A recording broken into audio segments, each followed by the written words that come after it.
చేతారే నువ్వంటే చచ్చిపోతారే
സുഖം പകരാനായി സ്നേഹദീപമേ മിഴി തുറക്കൂ ലോകം മുഴുവൻ സുഖം പകരാനായി സ്നേഹദീപമേ മിഴി തുറക്കൂ കഥന നിവാരണ കനിവിന്നുറവേ കാട്ടിൽ നടുവിൽ വഴിതെളിക്കൂ ലോകം മുഴുവൻ സുഖം പകരാനായി സ്നേഹദീപമേ മിഴി തുറക്കൂ പരീക്ഷണത്തിൻ വാൾമുനയേന്തി പടനിലത്തിൽ ഞങ്ങൾ വീഴുമ്പോൾ താങ്ങായി തണലായി ദിവ്യൗഷധമായി നാഥ താതാ കരം പിടിക്കൂ ലോകം മുഴുവൻ സുഖം പകരാനായി സ്നേഹദീപമേ മിഴി തുറക്കൂ കഥന നിവാരണ കനിവിന്നുറവേ കാട്ടിൽ നടുവിൽ വഴിതെളിക്കൂ ലോകം മുഴുവൻ സുഖം പകരാനായി സ്നേഹദീപമേ മിഴി തുറക്കൂ.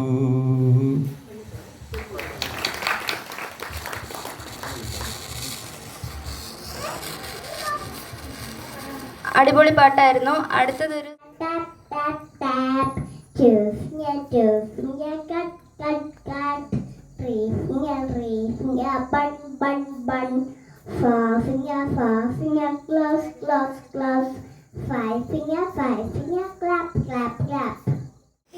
എന്നിലലിഞ്ഞു നീ ഞാനായി തീരുമ്പോൾ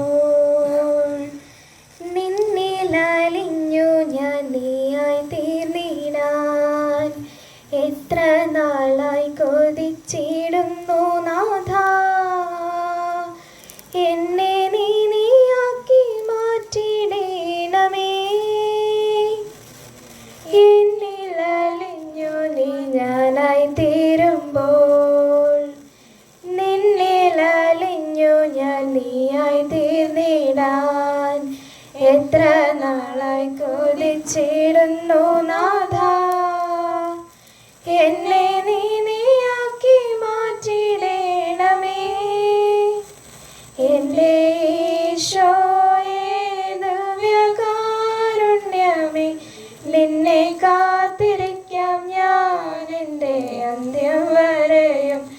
എൻ്റെ ഈശോയേ ദിവ്യകാരുണ്യമേ, നിന്നെ കാത്തിരിക്കാം ഞാൻ എൻ്റെ അന്ത്യം വരെയും. കനലോടു ചേരുമ്പോൾ കനലായി മാറുമ്പോൾ, തവ തിരുഹൃദയത്തിൻ സ്നേഹമായി തീരാൻ. കനലോടു ചേരുമ്പോൾ കനലായി മാറുമ്പോൾ, തവ തിരുഹൃദയത്തിൻ സ്നേഹമായി തീരാൻ. നാളെത്രയായി ഞാൻ ആശിപ്പൂ ഈശോയേ, എന്നെ നിൻ സ്നേഹമായി മാറ്റണേ. നാളെത്രയായി ഞാൻ ആശിപ്പൂ ഈശോയേ, എന്നെ നിൻ സ്നേഹമായി മാറ്റണേ. എൻ്റെ ഈശോയേ ദിവ്യകാരുണ്യമേ, നിന്നെ കാത്തിരിക്കാം ഞാൻ എൻ്റെ അന്ത്യം വരെയും. എൻ്റെ ഈശോയേ ദിവ്യകാരുണ്യമേ, നിന്നെ കാത്തിരിക്കാം ഞാൻ എൻ്റെ അന്ത്യം വരെയും. നമ്മുടെ വാർഡിന്റെ മധ്യസ്ഥനായ വിശുദ്ധ ഗീവർഗീസ് സഹദാനിയുടെ ജീവചരിത്രക്കുറിപ്പ്. ക്രൈസ്തവ വിശ്വാസത്തിലെ ഏറ്റവും പ്രശസ്തനും ആരാധനാർഹനുമായ ഒരു വിശുദ്ധനാണ് സെയിന്റ് ജോർജ്. ധൈര്യത്തിന്റെയും വിശ്വാസത്തിന്റെയും നീതിയുടെയും പ്രതീകമായിട്ടാണ് അദ്ദേഹം ലോകമെമ്പാടും അറിയപ്പെടുന്നത്. അനേകം ക്രൈസ്തവർക്ക് പ്രചോദനമാണ് അദ്ദേഹത്തിന്റെ ജീവിതം. സെയിന്റ് ജോർജ് 3-ാം നൂറ്റാണ്ടിന്റെ അവസാനത്തിലും 4-ാം നൂറ്റാണ്ടിന്റെ ആരംഭത്തിലുമാണ് ജീവിച്ചിരുന്നതെന്ന് വിശ്വസിക്കുന്നു. ഇന്നത്തെ തുർക്കിയുടെ ഒരു ഭാഗമായ കപ്പദോക്യ എന്ന പ്രദേശത്തെ ഒരു പ്രഭു കുടുംബത്തിലായിരുന്നു അദ്ദേഹത്തിന്റെ ജന്മം. ക്രൈസ്തവ വിശ്വാസമുള്ള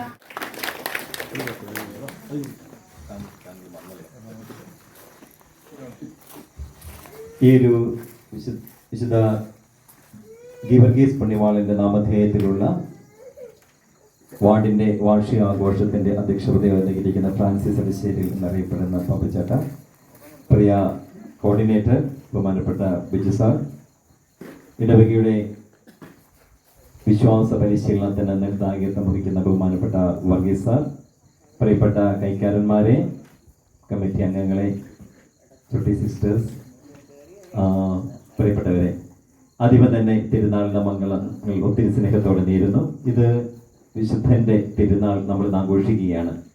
വിശുദ്ധ ഗീവർഗീസ് പുണ്യവാളന്റെ ശക്തമായ മാധ്യസ്ഥം ഒത്തിരിയേറെ അനുഗ്രഹങ്ങൾ നമുക്ക് വ്യക്തിപരമായും കൂട്ടായ്മകളായി വാർഡടിസ്ഥാനത്തിലും നമുക്ക് ലഭിക്കുന്നുണ്ട് എന്നുള്ളത് നമ്മൾക്ക് ഒത്തിരിയേറെ സന്തോഷകരമായ കാര്യമാണ്. കർത്താവിനെ അടുത്തനുകരിച്ച വ്യക്തികളെയാണല്ലോ നമ്മൾ വിശുദ്ധ പദവിയിൽ സ്വീകരിക്കുമ്പോൾ അവരെയും അനുകരിച്ചുകൊണ്ട് കർത്താവിനെ നമ്മൾ പിൻചെല്ലുന്നത്. സഭ നമുക്ക് നൽകുന്ന വലിയ ഉറപ്പിതാണ്. ഈ വിശുദ്ധാത്മാക്കളെ പോലെ വിശ്വാസത്തിൽ അടിയുറച്ച് നമ്മുടെ പ്രതിസന്ധികളിൽ മുൻപോട്ട് നീങ്ങുകയാണെങ്കിൽ തീർച്ചയായും നമ്മളും ഇവരെ പോലെ വിശുദ്ധ പദവിയിലും ദൈവത്തിന് പ്രീതികരമായി തീരുകയും ചെയ്യും. എല്ലാ വിശുദ്ധാത്മാക്കളും തങ്ങളുടേതായ സാഹചര്യത്തിൽ കർത്താവിന് സാക്ഷ്യം വഹിക്കുകയും പ്രത്യേകിച്ച് രക്തസാക്ഷികൾ തങ്ങളുടെ രക്തം ചിന്തിക്കൊണ്ട് തന്നെ തമ്പുരാനിലുള്ള വിശ്വാസം ഏറ്റുപറഞ്ഞുകൊണ്ട് തലമുറകൾക്ക് വിശ്വാസത്തിന്റെ വലിയ ശക്തി പകർന്നു കൊടുക്കുകയും ചെയ്തവരാണ്. ഇന്ന് 2025 ആധുനിക കാലഘട്ടത്തിൽ ആർട്ടിഫിഷ്യൽ ഇന്റലിജൻസിന്റെയും അതുപോലെ നവമാധ്യമങ്ങളുടെയും കാലഘട്ടത്തിലും ഈ വിശുദ്ധാത്മാക്കള് പ്രധാനപ്പെട്ടതായി തീരുന്നത് ഇവര് കാണിച്ചു തന്ന വിശ്വാസ മാതൃക എന്ന് പറയുന്നത് കാലങ്ങളെ അതിശയിക്കുന്ന കാലാതിശായിയായ വലിയ വിശ്വാസത്തിന്റെ മാതൃകയായതിനാലാണ്. അതുകൊണ്ട് കാലങ്ങൾക്കപ്പുറത്തേക്ക് മാറ്റങ്ങൾക്കപ്പുറത്തേക്ക് വിശുദ്ധാത്മാക്കളുടെ വിശ്വാസ മാതൃക നമുക്ക് ഇന്ന് പ്രചോദനം. ഈ മീറ്റിംഗിന്റെ അധ്യക്ഷൻ ഫ്രാൻസിസ് എടശ്ശേരി, ഇടവക കോർഡിനേറ്റർ ബിജു സാർ, ഈ വാർഡിലെ മുതിർന്ന മാതാപിതാക്കളെ, SMI സിസ്റ്റേഴ്സ്, പ്രിയ സഹോദരി സഹോദരന്മാരെ, ഇപ്പോൾ ഈ കുടുംബ കൂട്ടായ്മയുടെ പ്രസക്തിയെക്കുറിച്ചും കുടുംബ കൂട്ടായ്മ എന്തിനാ കൂടുന്നതിനെക്കുറിച്ചും എല്ലാം ഇവിടെ ആശംസയിലൂടെ ഉദ്ഘാടനത്തിലൂടെയൊക്കെ എല്ലാവരും പറഞ്ഞു കഴിഞ്ഞു. പിന്നെ ഒരു ആശംസ എന്ന് പറഞ്ഞാൽ ഒരു അധിക പ്രസംഗമാണെന്ന് വിചാരിക്കുകയാണ്. അപ്പോൾ നമുക്കറിയാം ഈ കുടുംബ കൂട്ടായ്മകളുടെ ഇപ്പോൾ ഈ അടുത്ത കാലത്ത് എനിക്ക് പറയാൻ സാധിക്കുന്നത് ഈ അടുത്ത 2 വർഷത്തിനുള്ളിൽ ഏറ്റവും കൂടുതൽ കുടുംബങ്ങൾ കുടിയേറി വന്നത് നമ്മുടെ ഈ സെൻറ്റ് ജോർജ് വാർഡിലേക്കാണ് തോന്നുന്നു, പുതിയ കുടുംബങ്ങൾ. അപ്പോൾ അതിൽ നിന്ന് മനസ്സിലാക്കുന്നത് ഈ സെൻറ്റ് ജോർജ് വാർഡ് നല്ല വാർഡാണ്, അല്ലെങ്കിൽ നല്ല പ്രദേശമാണ്. അതുകൊണ്ടാണ് ഇവിടെ ആൾക്കാർ കൂടുതലായിട്ട് വരുന്നത്. അപ്പോൾ നമുക്കറിയാം, നമ്മളെ സഭാപരമായിട്ട് ചിന്തിക്കുകയാണെങ്കിൽ സഭയുടെ ഏറ്റവും ചെറിയ പതിപ്പാണ് കുടുംബങ്ങൾ. ഇന്ന് ഈ ക്രിസ്തുരാജന്റെ തിരുനാൾ ആഘോഷിക്കുന്ന ഈ സമയത്ത് തന്നെ, ഈ ദിവസം തന്നെ സെൻറ്റ് ജോർജ് വാർഡിന്റെ വാർഷികം കൂടി ആഘോഷിക്കാൻ അവസരം നിങ്ങൾക്ക് ലഭിച്ചതിൽ നിങ്ങൾ ഈശോയുടെ ഏറ്റവും കൂടുതൽ നന്ദിയുള്ളവരായി. വികാരിയച്ച, കോർഡിനേറ്റർ ബിജു സാർ, കൈക്കാരന്മാരെ, നമ്മുടെ പാരീഷ് സെക്രട്ടറി വന്നിട്ടില്ല എങ്കിലും പാരീഷ് സെക്രട്ടറി, നമ്മുടെ പാരീഷ് പള്ളി കപ്പ്യാർ ബിജു, സിബി, സിസ്റ്റേഴ്സ്, കുട്ടി സിസ്റ്റേഴ്സ്, സ്നേഹമുള്ള മാതാപിതാക്കന്മാരെ, സഹോദരി സഹോദരന്മാരെ, ഇന്ന് നമ്മുടെ ഈ കുടുംബ കൂട്ടായ്മയുടെ, അതായത് നമ്മുടെ സെൻറ്റ് ജോർജ് വാർഡിൻ്റെ കുടുംബ കൂട്ടായ്മയുടെ വാർഷികം ആഘോഷിക്കുന്ന ഈ വേളയിൽ എനിക്ക് മറ്റൊന്നും കൂടുതലായി പറയാനില്ല. നമ്മൾ ഇങ്ങനെ ഒരു അവസരം എല്ലാവരും കൂടി ചേർന്ന് ഒരാഘോഷമാക്കി മാറ്റുവാൻ തീരുമാനിച്ചത് നമ്മുടെ ഈ കുടുംബ കൂട്ടായ്മയുടെ ഒരു സഹകരണം എന്നുള്ളത് മാത്രമാണ്. അതായത് മാസത്തിൽ ഒരിക്കൽ നമ്മൾ കുടുംബ കൂട്ടായ്മ പ്രാർത്ഥനകൾ നടത്തുന്നുണ്ട്. ഇതിൻ്റെ എല്ലാം ഉദ്ദേശം ആദിമ ക്രൈസ്തവ സഭയിൽ എല്ലാ ആഴ്ചയിലും സാധാരണ ഒരു പ്രദേശത്തുള്ള ക്രൈസ്തവ സമൂഹം ഒന്നായി ചേർന്നുകൊണ്ട് പ്രാർത്ഥനയും അതുപോലെ തന്നെ പരസ്പര പങ്കുവെക്കലും നടത്തിക്കൊണ്ടിരുന്നു. അതിൻ്റെ ഒരു അനുസ്മരണം കൂടിയാണ് ഈ കുടുംബ കൂട്ടായ്മയിൽ ഉദ്ദേശിക്കുന്നത്. ചോദ്യം ഇതാണ്: ഗീവർഗീസ് സഹദ രക്തസാക്ഷിയായ ദിവസം ഏത്? ആരെങ്കിലും ഉത്തരം? യെസ്, അവിടെ ഒരാള്. ഏപ്രിൽ 23. ശരി ഉത്തരമാണ്. ദിവസമാണ് ക്വസ്റ്റ്യനിലുള്ളത്. യെസ്, ഏപ്രിൽ 23 കറക്റ്റ് ഉത്തരവാണ്. സമ്മാനം